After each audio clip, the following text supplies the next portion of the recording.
Dos. La mesa 2 está compuesta por el doctor Daniel Cortés, Francisco Rubios, el doctor Ricardo Frega, el doctor Juan de Dios Crespo y el doctor Carlos Márquez. Vamos a empezar con el doctor Daniel Cortés, perdón. Muy buenos días a todos.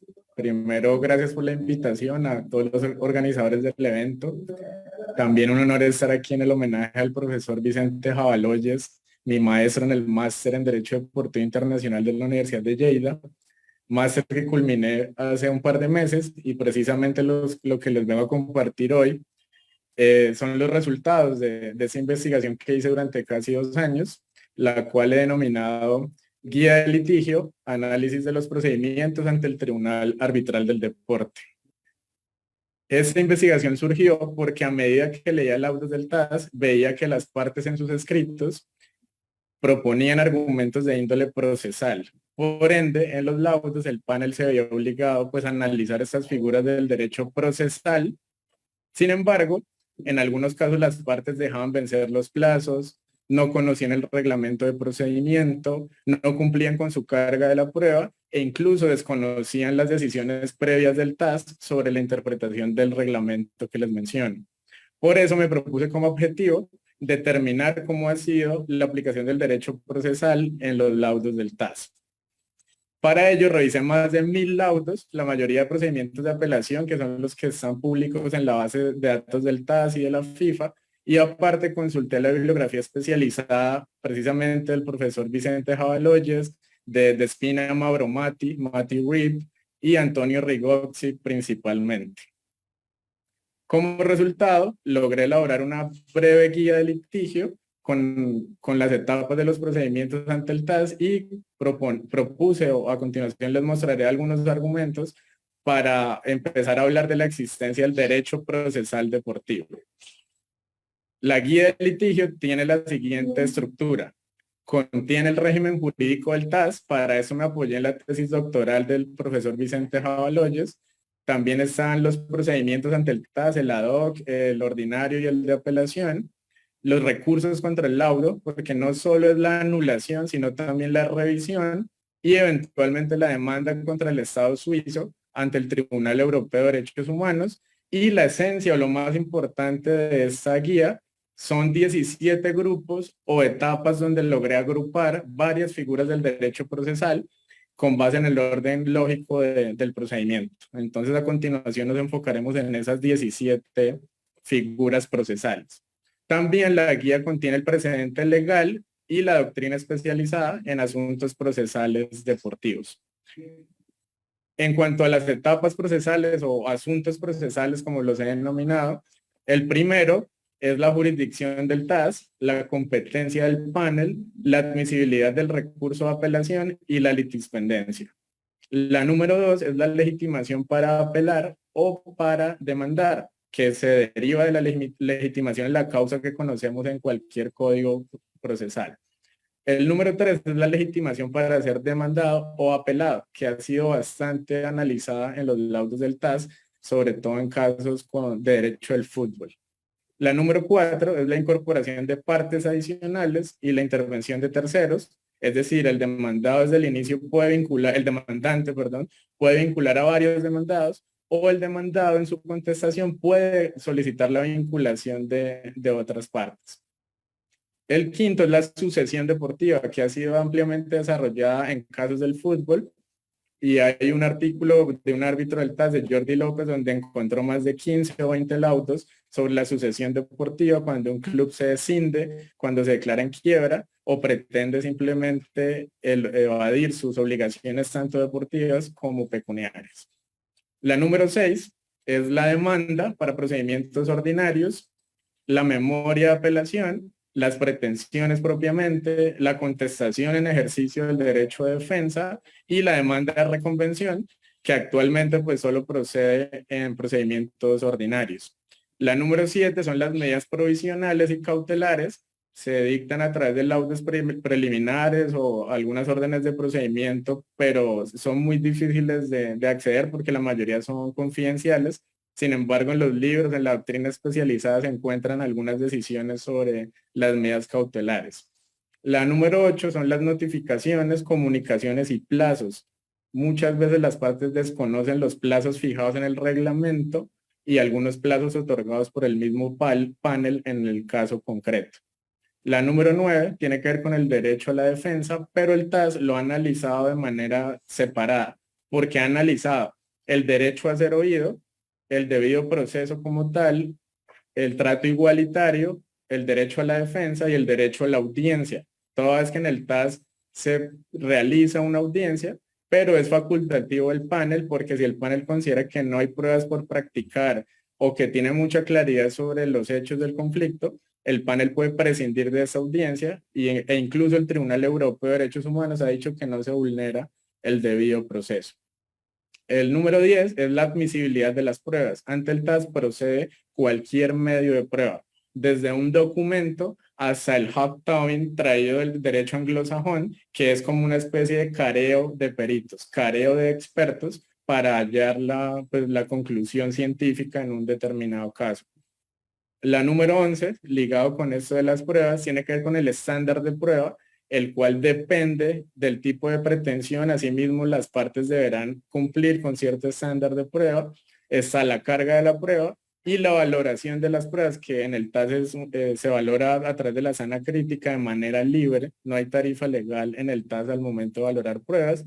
La número 12 tiene que ver con el derecho sustancial, pero así como la teoría no puede separarse de la práctica, considero que el derecho procesal no se puede alejar del derecho sustancial. Entonces aquí en la etapa 12 agrupé la ley aplicable, el libra novit curia, la equidad y la revisión de nuevo que hace el TAS en los procedimientos de apelación, que sanea cualquier irregularidad procesal ocurrida en la instancia anterior, lo cual es único de este sistema de resolución de conflictos deportivos.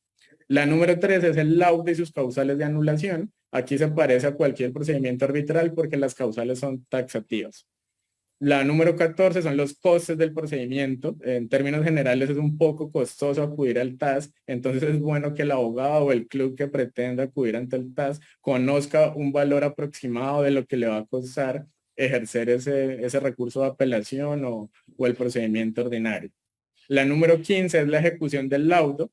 Tenemos la Convención de Nueva York para ejecutar laudos de procedimientos ordinarios, pero también tenemos una especie de ejecución deportiva que ha sido analizada por Miguel Lietar y Carlos Schneider, donde aclaran que es un proceso disciplinario contra el club o el futbolista que no quiera cumplir un laudo del TAS, pero en la realidad se ha tornado como una especie de ejecución deportiva muy efectiva. Entonces podríamos hablar de esos dos tipos de ejecución.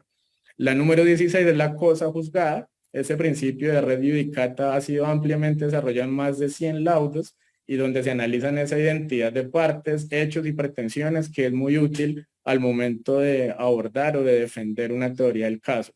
Y por último, la número 17 es el precedente legal y vinculante. Pese a que en arbitraje es muy difícil hablar de precedente jurisprudencial o precedente legal, en el TAS materialmente ustedes revisan cualquier laudo y probablemente encuentren una cita a un laudo anterior. Y probablemente no encuentren una, sino varias. Entonces materialmente el mismo TAS sí tiene en cuenta las decisiones anteriores. Esos serían las 17 etapas. Como ven, son varias figuras del derecho procesal. Y a partir de ello, pues se pueden extraer algunas conclusiones. En la guía, en la tesis hay varias, pero voy a limitarme a unas 4 o 5 que son como las más importantes. Primero, que el TAS efectivamente ha desarrollado una lex esportiva de índole sustancial, pero también tiene un precedente amplio en materia procesal que debe ser tenido en cuenta por los abogados al momento de elaborar la estrategia de litigio para defender un nuevo caso.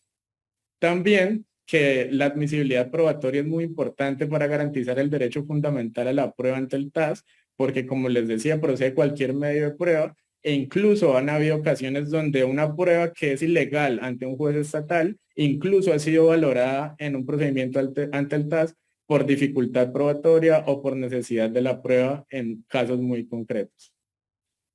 La tercera conclusión sería que los procedimientos del TAS tienen una influencia alta de la normatividad interna suiza y de la Convención Europea de Derechos Humanos, porque no solo se aplica el Código Civil suizo, sino también la Constitución suiza, el orden público procesal suizo al momento de dictar los laudos y específicamente al momento de resolver el recurso de anulación a cargo del Tribunal Federal Suizo.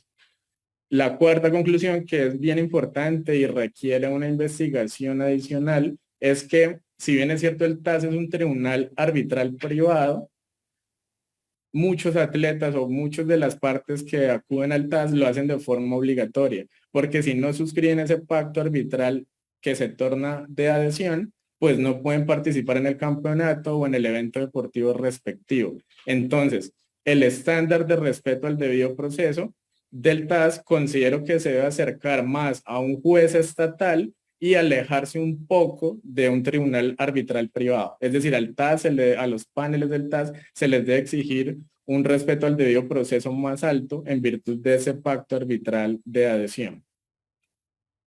Por último, todas estas figuras, todo este sistema único de resolución de conflictos, con su propio precedente, con su propia interpretación, con sus propias instancias decisorias, pues nos permiten afirmar inicialmente que el derecho procesal deportivo sí existe y bueno, por eso estamos aquí cada día estudiando y profundizando en estos temas, porque una cosa es el derecho procesal y por eso existe el penal, el laboral, pero también considero que existe el derecho procesal deportivo y la cantidad de posgrados y la especialidad de todos los ponentes que vemos aquí son muestra de ello.